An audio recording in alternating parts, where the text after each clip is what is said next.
द्वितीय वर्ष BA semester 3 अनिवार्य हिंदी प्रश्नपत्र 3 7 एकांकी एवं व्याकरण इकाई 1 प्रश्न चौथा।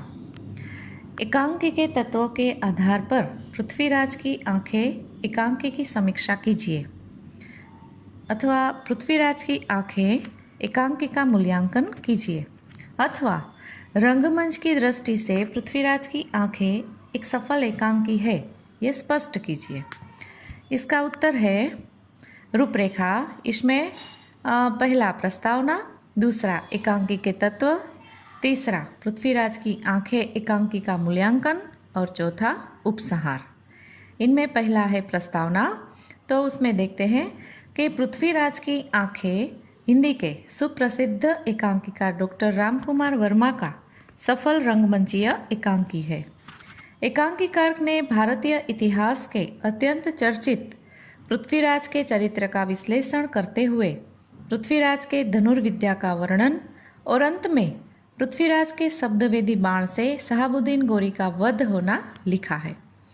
प्रस्तुत एकांकी में डॉक्टर वर्मा जी ने ऐतिहासिक दायित्व निभाते हुए प्रत्येक प्रसंग के नाटकीय क्षणों को अत्यंत कुशलता के साथ प्रस्तुत किया है। वर्मा जी की नाट्य कला का यह एकांकी श्रेष्ठ उदाहरण है। एकांकीकार डॉक्टर वर्मा जी ने प्रस्तुत एकांकी में सभी तत्वों का सफलतापूर्वक समावेश किया है। दूसरा है एकांकी के तत्व। सामान्यतः एकांकी के वे ही तत्व माने जाते हैं जो नाटक के हैं। किसी भी एकांकी के मूल्यांकन या समीक्षा हेतु विद्वानों ने निम्नलिखित तत्व स्वीकारे हैं। कौन से? तो कि पहला कथावस्तु या कथानक, दूसरा पात्र या चरित्र चित्रण, तीसरा संवाद या कथोपकथन, चौथा देशकाल और वातावरण, पांचवा भाषा शैली, छठा उद्देश्य और सातवां संकलन त्रय। अब उपयुक्त तत्वों के आधार पर प्रस्तुत एकांकी का मूल्यांकन करेंगे। तीसरा था पृथ्वीराज की आंखें एकांकी का मूल्यांकन। पृथ्वीराज की आंखें डॉक्टर रामकुमार वर्मा का प्रसिद्ध ऐतिहासिक एकांकी है। इसकी कथावस्तु चंदवरदाई रचित पृथ्वीराज रासों के 67वें समय के आधार पर रचित है। गौर के किले में पृथ्वीराज कैद है। उसके हाथ साकलों से बंधे हैं। उसके पास महाकवि चंद है। पृथ्वीराज चंद को गोरी के अमानुषिक अत्याचार का वर्णन करता है। एक और प्रेयसी की यादें और दूसरी तरफ निर्ममतापूर्वक अपनी आंखें निकाले जाने की पीड़ा। जिन आंखों से रणक्षेत्र में लोहा बरसता था वही आंखें निकाल ली गई। वे जयचंद के विश्वासघात का परिणाम थी। अब पृथ्वीराज अपने आप को एक कैदी ही समझते हैं। उन्हें इस अवस्था में जीना पसंद नहीं है। वे अपने प्राणांत करने के लिए चंद से तलवार मांगता है। चंद स्वयं पृथ्वीराज की दीनहीन दशा से व्यथित होकर स्वयं के प्राणांत करने के लिए तैयार हो जाता है। इतने में गोरी आ जाता है। गोरी उससे वफादारी का इनाम मांगने को कहता है। चंद उसे बताता है कि पृथ्वीराज आवाज पर तीर मारता है। आप कल अंधे वीर की तीरंदाजी देख ले, यही मेरा इनाम है। गोरी महाराज पर व्यंग्य करते हुए रात के ठीक 11 बजे पृथ्वीराज की आंखों में नींबू और मिर्च डालने का आदेश देकर चलता है। पृथ्वीराज गोरी को आदेश देता है कि तुम मुझसे सलाम करके जाना, मैं बादशाह हूँ। गोरी पृथ्वीराज को सलाम करता हुआ निकल जाता है। यहीं पर नाटक समाप्त हो जाता है। संपूर्ण रूप से देखें तो यह एक चरित्र प्रधान एकांकी है। कथानक सुगठित तथा पूर्ण है। कथानक का आरंभ जितना मार्मिक है, अंत उससे भी अधिक हृदयस्पर्शी है। एक ही घटना का चित्रण किया गया है। कथानक में गतिशीलता अपेक्षाकृत कम होने पर भी रोचकता तथा उत्सुकता बराबर बनी रहती है। पूरा एकांकी एक ही दृश्य बंध पर घटित होता है। संकलन त्रय का भी सफल निर्वाह हुआ है। दूसरा है पात्र या चरित्र चित्रण। एकांकी में पात्र योजना का महत्वपूर्ण स्थान होता है। पात्र के द्वारा ही एकांकीकार अपनी अनुभूति को दर्शकों तक पहुंचाता है।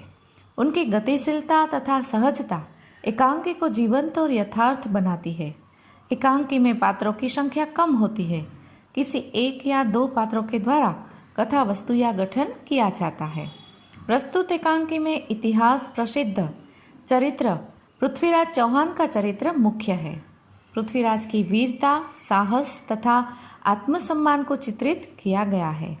पृथ्वीराज के चरित्र की द्वंद्वात्मकता एकांकी को और भी प्रभावशाली बना देती है। एकांकीकार केंद्रीय पात्र पृथ्वीराज की दशा का वर्णन करते हुए लिखते हैं कि उसके हाथ सांकलों से बंधे हैं, उसके बाल बिखरे हुए हैं, दाढ़ी बढ़ गई है, वस्त्र बहुत मैले हो गए हैं, कहीं कहीं जलने के निशान पड़ गए हैं, घुटने के पास फटा हुआ चूड़ीदार पैजामा है जिस पर रक्त के धब्बे दिखाई पड़ रहे हैं। दूसरा प्रधान पात्र चंद पृथ्वीराज का मित्र एवं महाकवि है। चंद की स्वामी भक्ति, उत्सर्ग तथा बुद्धि कौशल को अंकित किया गया है। उसके कपड़े साफ सुथरे हैं, वेश में सादगी है, पर मुख पर दुख की लकीरें अंकित है। चंद पृथ्वीराज की दीन दशा को देखने में अक्षम है। इसके उपरांत साबुद्दीन गोरी का जिक्र है। पृथ्वीराज को कैदी बनाकर अमानुषिक अत्याचार करने वाला साबुद्दीन मोहम्मद गोरी है। गोरी पृथ्वीराज से अपनी हार का बदला लेने तथा पृथ्वीराज के आत्मसम्मान को ठेस पहुंचाने के लिए तत्पर दिखाया गया है। प्रसंग अनुसार सरदार, सैनिक तथा अख्त जैसे पात्रों का समावेश किया गया है। इस प्रकार पूरी एकांकी में पृथ्वीराज मुख्य पात्र है और बाकी सभी सहायक रूप में उपस्थित हुए हैं। तीसरा है संवाद योजना। नाटक के समान एकांकी में भी संवाद योजना का विशेष महत्व होता है। संक्षिप्त, चुस्त, सहज संवाद एकांकी को गति देता है और उद्देश्य तक पहुंचाता है। संक्षेप में कहे तो संवाद एकांकी का प्राण तत्व होता है। प्रस्तुत एकांकी में संवाद योजना का महत्वपूर्ण स्थान है। संवादों के माध्यम से ही पृथ्वीराज चौहान की मानसिक व्यथा को वाचा दी गई है। वीरता और आत्मसम्मान को ठेस पहुंचाने वाले गौर के कैद में रहने से तो अच्छा है पृथ्वीराज मर जाए। वह चंद से कहता है कि यदि शेर को शेर ही रखना चाहते हो तो चंद, कहाँ है तुम्हारी तलवार? फाड़ दो मेरा ये वक्षस्थल। पृथ्वीराज के गोख से गिरे हुए इस प्राणी को अब प्राण की आवश्यकता नहीं, लाओ अपनी तलवार। गौर के सामान्य सरदार एवं सैनिक पृथ्वीराज जैसे शहंशाह का अपमान करते हुए कहते हैं, चुप रहे, ओ ऐसा आदेश देता है। पृथ्वीराज इन शब्दों को सुन नहीं पाता। वो चंद से कहता है, दिल्ली और अजमेर को भौं के संकेत से नचाने वाले चौहान को ये शब्द भी सुनने पड़े। यदि दिल्ली में ये शब्द मेरे कानों में पड़ते तो हाय। इस प्रकार संवाद रोचक, पात्रानुकूल, लंबे किंतु चुस्त एवं स्वाभाविक और नाट्यात्मक संवाद रचना इस एकांकी की विशेषता है। चौथा, देशकाल और वातावरण। एकांकी में देशकाल एवं वातावरण के चित्रण का महत्वपूर्ण स्थान होता है, विशेष रूप से तब जब एकांकी की कथा वस्तु ऐतिहासिक हो। प्रस्तुत एकांकी ऐतिहासिक चरित्र प्रधान है, इसलिए इसमें देशकाल एवं वातावरण के चित्रण का अत्यधिक महत्व है। आरंभ में ही एकांकीकार ने देश और काल की सूचना देते हुए लिखा है कि महाकवि चंद निर्मित ग्रंथ पृथ्वीराज रासों के 66 समयों में पृथ्वीराज का कैद होकर गौर जाना लिखा है। महाराज, सुल्तान, बादशाह आदि संबोधन से देश काल अंदाजा लगाया जा सकता है। प्रस्तुत एकांकी ऐतिहासिक चरित्र प्रधान एकांकी है, अतः प्रमुख चरित्र पृथ्वीराज की दैन्यावस्था और गौरी के अत्याचार, पात्रों की भाषा, जीत पराजित, राजाओं के क्रियाकलाप आदि के द्वारा वातावरण को सजीवता देने का प्रयत्न किया गया है। पांचवा, भाषा शैली। एकांकी में भाषा शैली का भी महत्वपूर्ण स्थान है। एकांकी की भाषा शैली देशकाल के अनुरूप होनी चाहिए।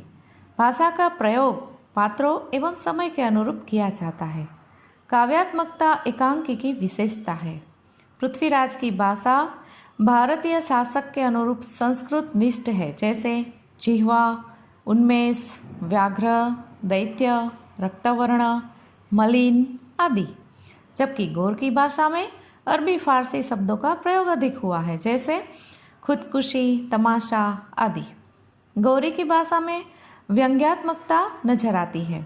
भाषा की दृष्टि से डॉक्टर वर्मा जी एक कुशल और सजग शब्द शिल्पी है। एकांकी में चित्रधर्मिता के समावेश ने भाषा में गहन प्रभावान्विति पैदा की, तो काव्यात्मक स्तर पर उनकी भाषा ने अधिक कल्पनाशील, रमणीय और देशकाल की सीमाओं से परे काव्यानुभव को रचा है। इस प्रकार हम देख सकते हैं कि प्रस्तुत एकांकी में भाषा शैली का सफल निर्वाह हुआ है। उद्देश्य छठा, प्रत्येक रचनाकार सुनिश्चित उद्देश्य की पूर्ति हेतु रचना करता है। उद्देश्य के रूप में प्रायः प्रश्न उठाए जाते हैं, समस्याएं प्रस्तुत की जाती है और इनके समाधान देने का प्रयत्न होता है। प्रस्तुत एकांकी में पृथ्वीराज की वीरता, साहस तथा आत्मसम्मान के साथ ही चंद की स्वामी भक्ति और बुद्धि कौशल को अंकित किया गया है। तो दूसरी तरफ गौरी में विजय का अहंकार चित्रित है। गौरी शासकीय नीति के विरुद्ध पृथ्वीराज जैसे शेर दिल शहंशाह पर बार बार अत्याचार कर पर पीड़न का आनंद लूटता रहता है। इस प्रकार कहें तो दो राजाओं के आपसी संघर्ष, एक दूसरे को मात कर देने की ख्वाहिश, विजेता राजा का अहंकार तथा तत्संबंधी अत्याचार को परास्त राजा की इच्छा मृत्यु तथा मानसिक अंतर्द्वंद को प्रकट करना एकांकी का उद्देश्य है। सातवां है संकलन त्रय। संकलन त्रय एकांकी की मूल आत्मा है। एकांकी का स्वरूप लघु होता है, इसलिए एक उद्देश्य की पूर्ति हेतु कम से कम दृश्य योजना होनी चाहिए। संकलन त्रय में 3 बातों की एकता को स्वीकारा गया है। कौन सी 3 बातें? तो पहली कार्य की एकता, दूसरी स्थान की एकता और काल अर्थात समय की एकता। प्रस्तुत एकांकी में संकलन त्रय का सफलतापूर्वक निर्वाह किया गया है। इसमें केवल एक ही कार्य को प्रस्तुत किया गया है। पृथ्वीराज के चरित्र की द्वंद्वात्मकता को एक ही स्थान पर कथा घटित हुई है। गौर के कैद खाने में जहाँ संध्या के समय महाकवि चंद पृथ्वीराज को मिलने आया हुआ है। इस प्रकार देखें तो संकलन त्रय का पूर्ण निर्वाह हुआ है। इसमें कोई भी असामान्य या अस्वाभाविक घटना नहीं है जिससे कथा बोझिल लगे। चौथा उपसंहार। उपयुक्त विवेचनोपरांत हम ये कह सकते हैं कि प्रस्तुत एकांकी में एकांकी के सभी तत्वों का सफलतापूर्वक निर्वाह किया गया है। एकांकी की कथा वस्तु के अनुसार मंच सज्जा का भी ध्यान रखा गया है। अतः यह एक सफल रंगमंचीय एकांकी मानी जानी चाहिए।